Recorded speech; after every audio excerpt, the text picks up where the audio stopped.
Magandang araw at congratulations sa mga officers ng ACT Pagadian sa inyong induction. Malungkot ako na hindi ako makakasama sa inyo at sana sa hinaharap, sa malapit na hinaharap ay maimbitahan ako dyan at mabisita kayo, makilala kayo at ang mga teachers dyan ng personal. Narito ako ngayon sa Menjola, kaisa yung mga kasamahan natin sa rally para sa paggunita ng anniversary ng martial law. Ang may babalita ko po sa inyo ay kahapon lamang natapos ang budget hearing ng Kongreso on the 2013 proposed budget. At makatitiyak kayo na naging aktibo po ang inyong kinatawan sa pagtutulak una sa salary increase, no? At sinisigil natin ang Aquino administration kung bakit walang salary increase na nakapaloob sa 2013 budget.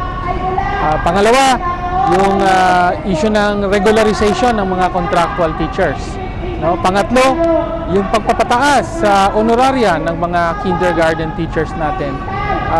At iba pang mga issue, no? At ibabalita ko rin sa inyo na tuloy-tuloy ang pagbantay natin sa issue ng GSIS. Kapipirma lamang nung DepEd, GSIS at DBM-MOA na babayaran na yung utang ng national government na mga government share premium sa GSIS. So dapat magka-refund yung mga dating kinaltasan at hindi na mabawasan yung mga magre-retirong teachers sa kanilang mga GSIS benefits, no?